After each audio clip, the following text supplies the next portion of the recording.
আসসালামু আলাইকুম, নমস্কাৰ।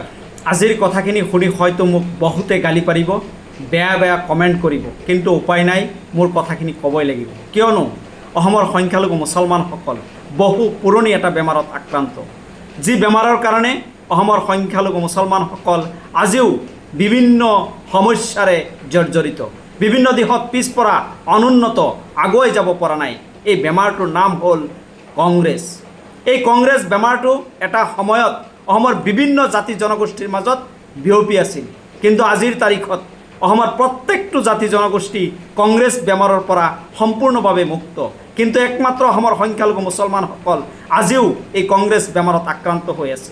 এই কংগ্ৰেছ বেমাৰটো ইমানেই ভয়ানক, এই বেমাৰে যাক ধৰিছে, যি আক্ৰান্ত হৈছে, সেই ব্যক্তিজন ভাল বেয়া চিন্তা কৰিব নোৱাৰে, সমাজৰ কথা চিন্তা কৰিব নোৱাৰে, জাতিৰ কথা চিন্তা কৰিব নোৱাৰে। সেই মানুহজন হৈ পৰে একমাত্ৰ ব্যক্তিকেন্দ্ৰিক।